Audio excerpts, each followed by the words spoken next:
Hey, how you doing? This is John, and welcome to John's Long Box. I was going to record a What You Read video, and since I'm home, I got all the time in the world. I figure I would just do it live.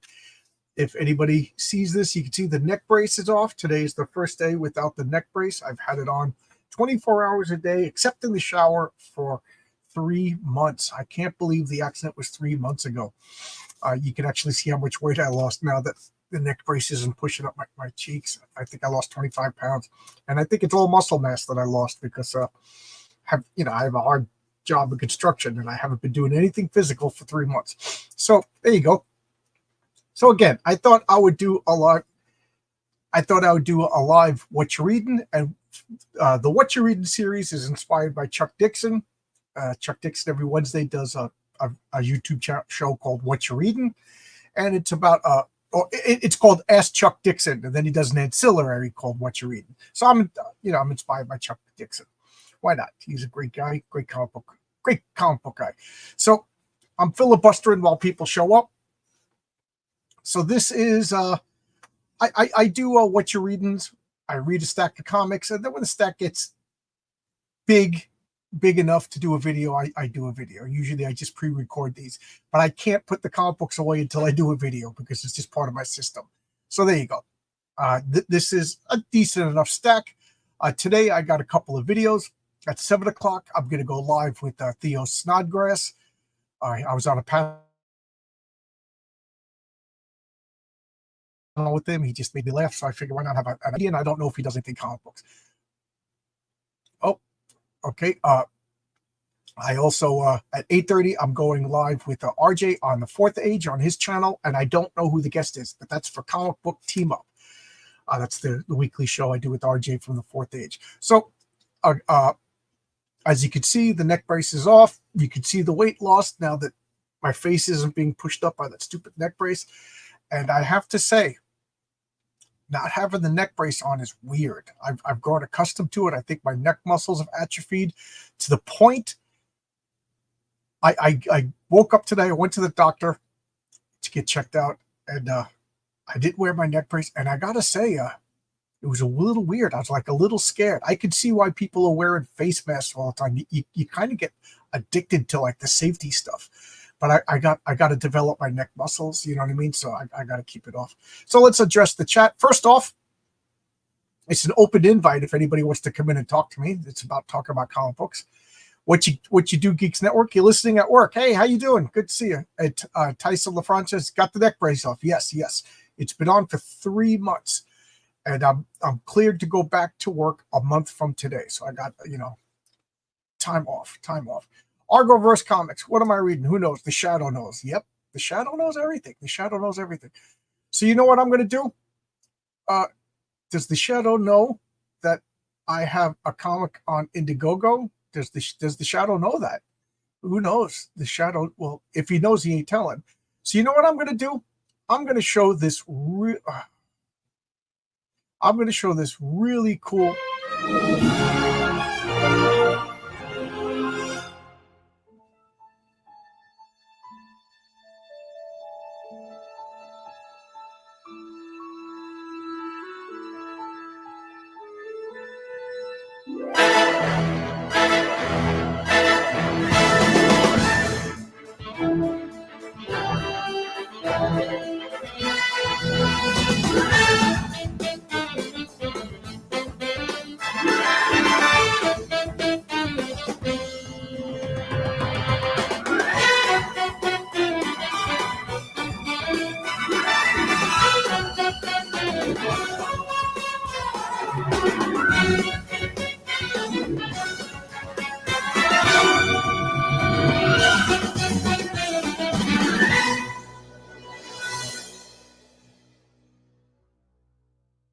How cool is that trailer? I have to say, that was made by Kyle Prometheus for me. He just sent that to me. I freaking love that trailer. It makes me want to buy the comic book. I don't know what the proper order to do everything is, but I did the wrote the script. Renzo drew the script. Daniel De La Silva colored the script, and then Bill lettered the script. So Bill is doing the last bit of fixing the lettering, just last minute changes. And then we're going to get the files all prepped. And I want to ask you guys a question. We got a bunch of people here now. Should I wait to send out the files until I actually start mailing the physical comic? Like, what is proper etiquette here? Like, send out the comic, send out the files when people are getting the physical comic, or send it out right away. I don't know. But here is the Renzo cover. This is the back cover. Oh my, I love that. And this is the Mike Gustovich cover. As of now, this is only available on Indiegogo. And Indiegogo, I only got 6 backers on Indiegogo. I got over 200 and something backers on Fund My Comic, and it's still available on Fund My Comic. I got over 53 backers on Kickstarter, and only 6 on Indiegogo. And so far, this is the only place to get this Mike Gustovich cover. So this is just, to me, out of all 3 covers, this is the most superhero-y. Just classic Bronze Age. Like, this captures the feel of the comic. I love this cover. I just hate to see it die on the vine. But there you go. But you could still go to Fund My Comic and get the comic at Fund My Comic. That's my home. All right, so let's address the chat, and then let's go see what everybody has to say. Can't wait for Black Canary. Oh yes, so what Tyson has talked about on Fridays, I do a series called It's Clobbering Time. Jeez, it's Clobbering Time. So Clobbering Time, I normally do it at 8 o'clock. I might have guests over my house Friday, so it might be later. Might be around 10 o'clock. So I'll keep you posted about that. That's if my guests want to come over. Of course, the Shadow knows about Heroic Tales. Well, he should. He should. And do you guys know about the Argoverse, Dan Sen's comic, and Thunderzines and all that stuff? Yeah, good stuff. Dan's been making comics for like 22 years. And I think Dan is working with, or has worked with Oscar Carano, who's currently coloring right now, literally right now. We were just talking before I went live that he's coloring the Mary Sue stories for Heroic Tales #2. And he's also doing character designs and preliminary sketches for an upcoming comic called Eddie is Doomed. All right, so I've been talking. I've been filibustering. We got a bunch of people watching. Again, if anybody wants to pop in, here is the link to join us. We can talk comics. This is going to be a short video. This is going to be short. So let's go ahead. So this is Asylum #5. This was, the screen just went out. I knocked over this camera and I had to glue it back together again. So I'm wondering if this camera is dying. I don't want to buy another camera, but I kicked over the stand and it's slammed down pretty hard. Let me know if there's any problems with the video. Did it just blank out for everybody else or just me? All right, anyway, this is Image Comics, Maximum Press. This is like Rob Liefeld's stuff. This series is just a mess. It's all over the place. It's little tryouts. So it's an anthology. I bought it because of Bean World. If you watch my early videos, I talked about Bean World. I didn't like it at first, and then I grew to love it. It's so bizarre. If you be warned, if you get Bean World on my recommendation and you hate it and you get mad at me, that is totally fair. Be warned. Caveat emptor, right? It's a weird comic. And the first issue that I read, I hated it, but I ordered 5 issues, so I had to read them all. But by the end of the 5th issue, I was just enthralled by it. I just loved it. So I got this to continue. So all the rest of this stuff, I'm just reading. It's a mess. It's a mess. What do I got here? Oh, this is #6. This is #6. Again, I haven't been a big fan of Image Comics. And is Maximum Press is still Image, right? I mean, it's not a whole nother company. It's an imprint within Image, right? Yeah. Well, it says Maximum or whatever, but this is Maximum Press #6, Asylum. So again, I got it because the Bean World. So I did like the well. This has Megaton Man and Bean World, so I like it even more. Big fan of Megaton Man. Big fan of Larry Marder's Bean World. Again, more Megaton Man. I don't think there's any more Bean World in this. This is number 8. This is Asylum number 9. Kid Supreme, again, not the best. I think there was Bean World and Megaton Man in this. And then I went back to reading Cerberus. I binge read Cerberus 1 to 63 really quick. Like, it was the only thing I read for like a while. And I just got burnt out. It started out so good. I really, really enjoyed it.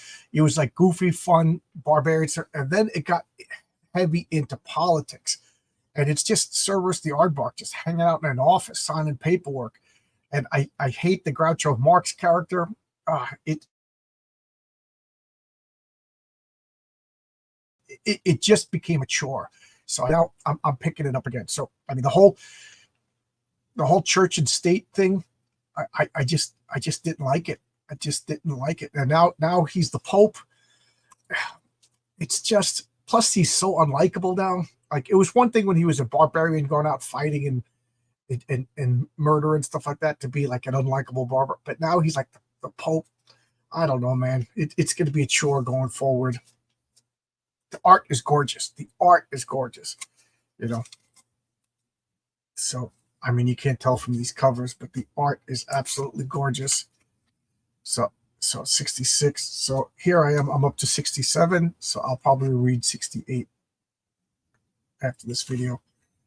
Okay, this is Penthouse Comics. This is number 2. I might as well put the other one. So I got 2 and 3 over here. I talked about how much I loved number 1, and I gotta say I still like it, but I'm getting a little annoyed because there's 4 stories in here.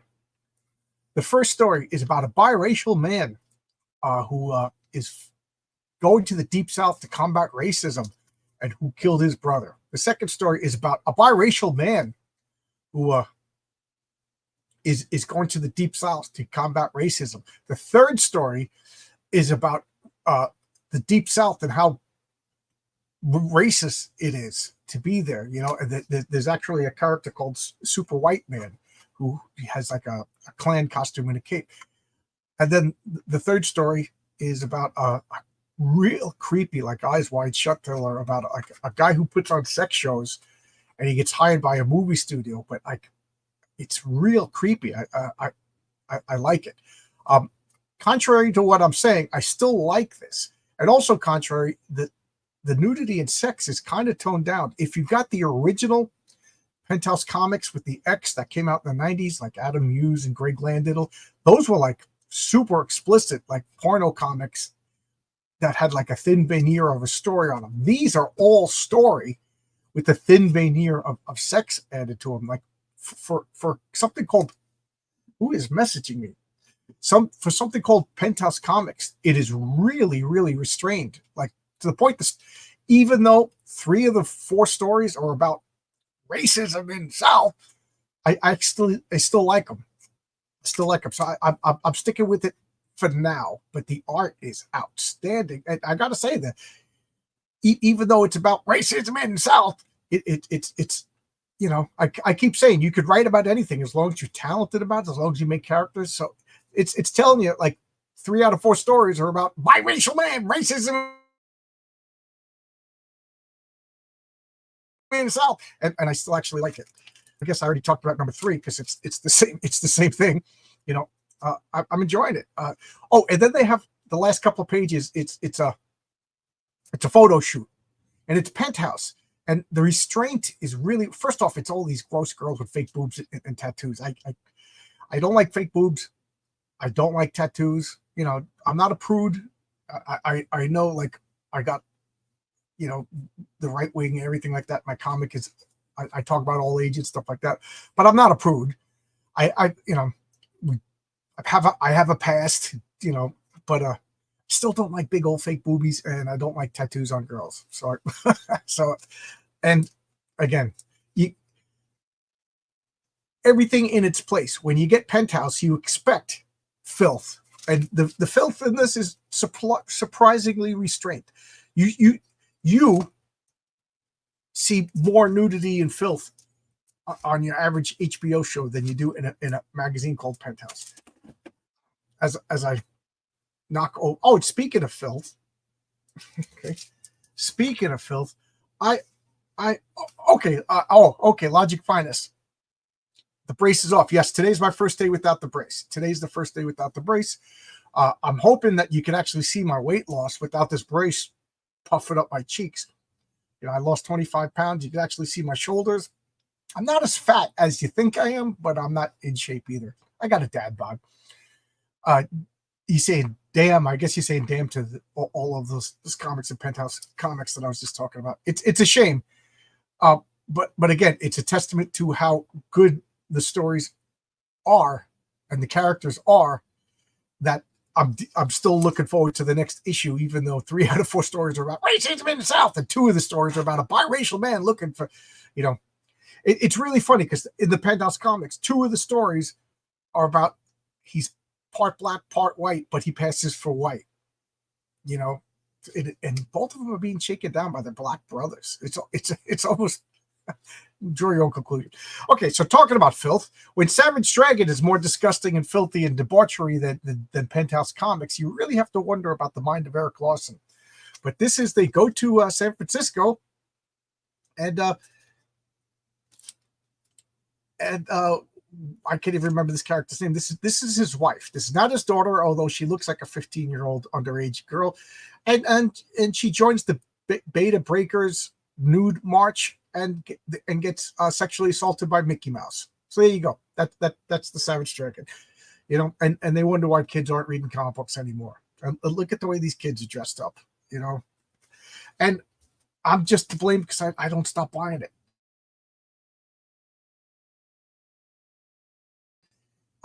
This is disturbing, but comics, besides the flashbacks to all of the nudity and X-rated porn,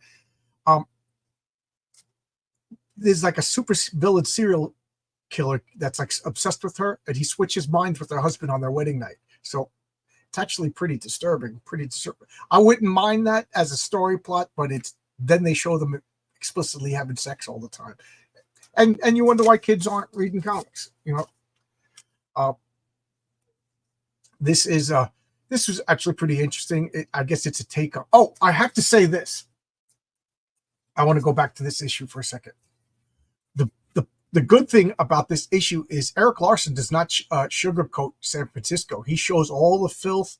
He shows all the drug use. He shows all the homeless and all the problems with them. So kudos on that. Kudos on that. I mean, they're moving from Toronto to San Francisco, and they're just like, Toronto's a paradise. And I've been to Toronto, man. Toronto is absolutely clean. Toronto, the people in the streets are nice. You know what I mean? If they were homeless, I didn't see them. And then San Francisco, I lived in San Francisco too. San Francisco is the only place, me, college age guy, thinking I could take on the world. San Francisco was the only place I felt not safe to walk around on the streets. I was like, let's get out of here. Toronto, fine. So I kudos to Erik Larsen for telling the truth about San Francisco. San Francisco, enough said. There you go. Hey, Alpha Red Dog, how you doing? What's up?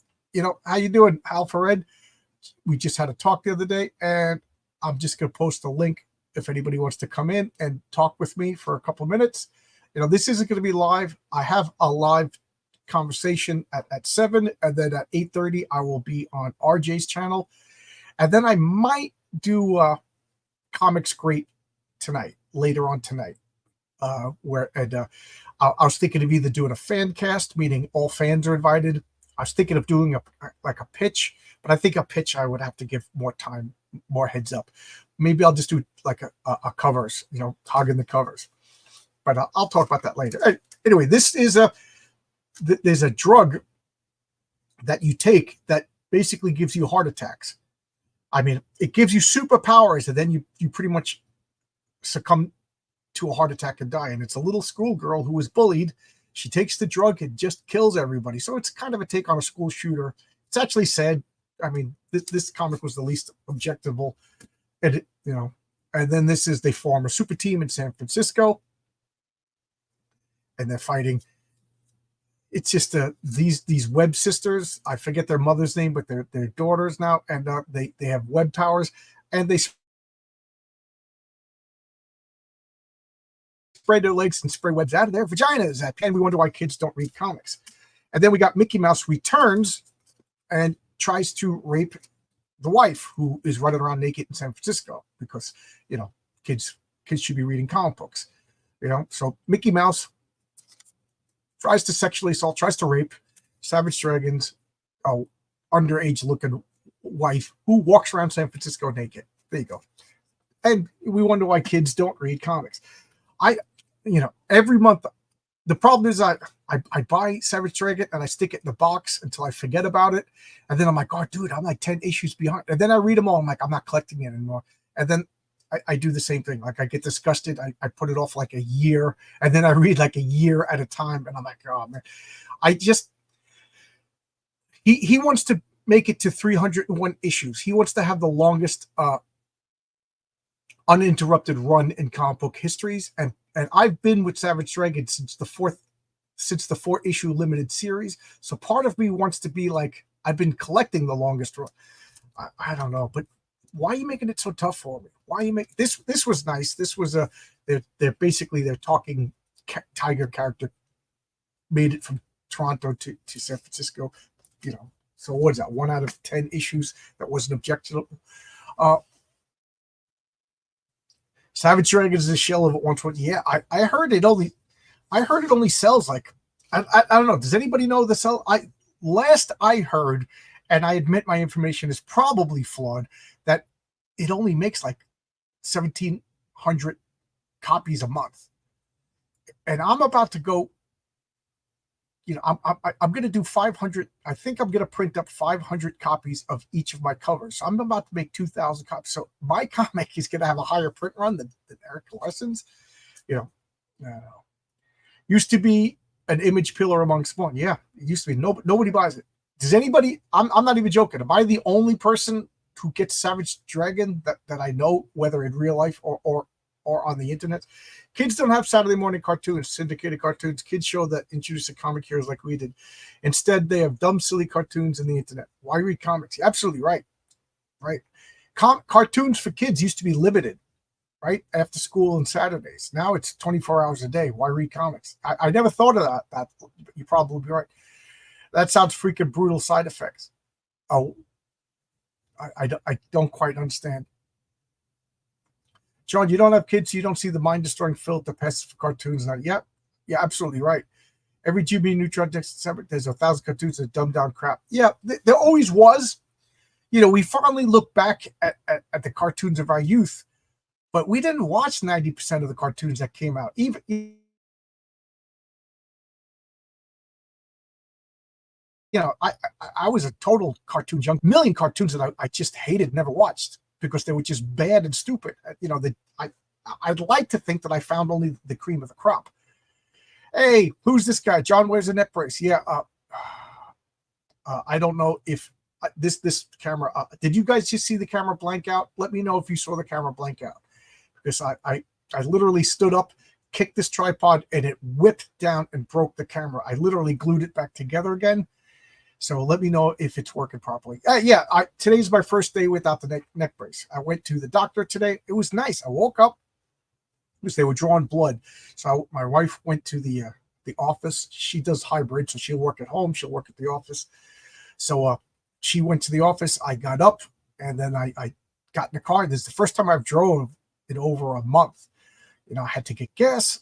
Took the neck brace off because I didn't want to drive with the neck brace on because I can't turn and I just feel like limited mobility. So I didn't want to drive. So it was nice to actually drive to the doctor's office. Then I drove to my favorite diner and I forgot that it's only open Thursday to Sunday. I forgot that. Oh my God. I was so disappointed. So then I drove to my second favorite diner. Well, it's not a diner. It's a deli. It's so good. So good. And they're closed Wednesdays. So I'm like, oh man. So there's a little place right by me. Like I could walk, It's on the corner of my block. I used to go there all the time, and I just stopped going there because it's good. It's good. It's just that these other two places are phenomenal. So I walked in there. They recognized me even in a neck brace. They didn't have it. So and then I sat there. I gotta say, I had the best breakfast sandwich I've ever had. It was, I don't know, it was so good to the point where tomorrow, my wife is going into the office tomorrow. I'm gonna wake up with her, and when she goes up, I'm gonna walk over, sit down, have a breakfast sandwich. Oh man, I've been hibernating in my basement. It's time to go up and about town. So anyway, I stopped by in Savage Dragon 25 years ago. So did most people. So did most people. What did you get? A BLT? No, I love BLTs.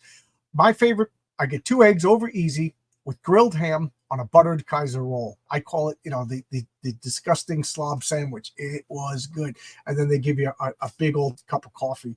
It was just, and I just sat there. This place, I used to have I still have an active meetup, but I haven't posted. Well, I guess it's an inactive meetup, but I used to, Sundays at noon, go there and play board games. And I just haven't been going because I have 2 board game groups that come to my house. So on Mondays and Thursdays. So I just stopped, but I might do it again because I just missed getting up and going there. It was just so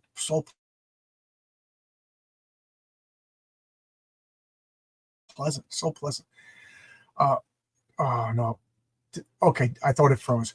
John, they were boring with kids, but the majority of mind-destroying filth that creates noodle brains, slapstick stupidity, dad is an idiot, or objectives.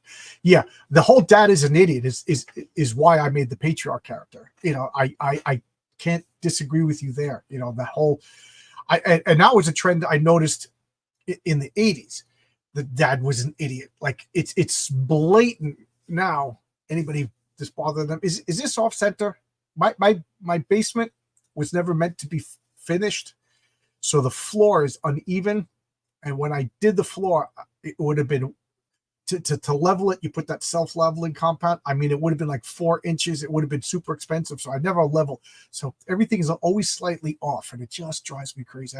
Looking back, I should have leveled everything. So everything is always slightly off, and I hate it. But anyway, I can't turn I had to literally glue everything. So it's maybe I'll have to switch this camera with that camera because this one's not too mobile anymore because I slammed into it and it broke. But anyway, yes, I remember that show Malcolm in the Middle was like around 2000s or so. I forget what year the Malcolm in the Middle, to the point where it was actually strange that mom and dad loved each other and respected each other. Like they fought, but they loved each other and they got along to the point, like there was one episode where they fixed up the shed to get away from the kids, and they couldn't wait to spend time together. I thought it was so nice. And I have to say, the show The Middle, as dysfunction, as crazy as that family was, the parents loved each other. They fought like normal adults, but they loved. But those 2 shows are like the exceptions. And Logic's got me monologuing. The long box sandwich. Oh, there you go. There you go. There you go. I'll make that a tier for Heroic Tales too. I'll mail you a long box sandwich. I hope that eggs are still over easy. Eggs are the best eggs. Yes, Frankie Munitz. How do you say his name? Munitz using it. Yes. So all right. So those of you who know, I catalog my comics. I have this and this. Oh, geez, I just realized. Okay. Yeah, this I scan. You can't do it now, but I scan it. And it goes into my computer, into my database. But my computer crashed. And I lost my database. So I'm doing it again. And I'm glad that I am, because I found that I'm missing some comics. So I'm missing these Chuck Dixon written detective comics. And this is the first appearance of Spoiler with this Matt Wagner cover. So I read this for the first time. Matt Wagner cover, the second appearance of Spoiler. Chuck Dixon, Tom Lyle. I think Graham Nolan is about to start. Yes. So I don't know if this is the first Graham Nolan or I kind of forget. So these are fun to read for the first time. This is like Harold, the hunchback that like works on the that. I love that character Harold. Does anybody know if he's still around? Harold is this like deformed hunchback that lives in the Batcave, and he basically works on the Batmobile and all that stuff. I love characters like that, like support characters for superheroes. I love her. So, and then these are Batman that I'm missing by Monica Jones. These are really, really bizarre. Really bizarre. You know, this is so I'm reading these for the first time. Just issues that I'm missing. Issues that I'm missing. Dead man. And there you go. That was what I've read. So we're gonna remove that camera because there's no need for it anymore. Get this out of my face. I'm not gonna talk too much. I'm just gonna okay. So there's only one comment. I'm currently reading Heroes Reborn. As you can see, I'm growing the beard back. I'll just shave underneath here. So there you go. That was What You're Reading. 30 minutes isn't too long. I like to keep these kind of videos kind of short. I do notice that any video over an hour gets less people watching it than like a 2-hour, 3-hour video. So I'm gonna shut this down. I will be back at 7 o'clock with a conversation with Theo Snodgrass, and then at 8:30 I'll be on RJ's channel. I'm just looking at my calendar over here. I may or may not do a surprise live stream tonight. I just don't know if I want to, but okay. Tomorrow I have Darren Watts. Thursday I have Immortal Rising Comics at 6 p.m. and then oh geez. Oh, that might be a problem, my friend Jimmy. All right, I might have to work something out. But anyway, and I'm in talks with some other people about setting stuff up. Hey, Torchbearer Studios, just got back from the gym. Good for you. Good to see you with the neck. Yeah, today's my first day without the neck brace. You know, so it feels weird. My neck muscles are definitely weak. They're definitely atrophied. So I'm like very aware and sensitive of my neck. Like I move my body when it's time to move. You know. Diabolical Network have the green. Yeah, well, okay. So I did anybody just see the camera blink out for a second? Did it blink out for anybody or just me? So that makes me think it's the internet and not the camera that I actually smashed. But that's it. I'm going to close it down. I'll see you guys in hour and a half with Theo Snodgrass. All right. Bye-bye.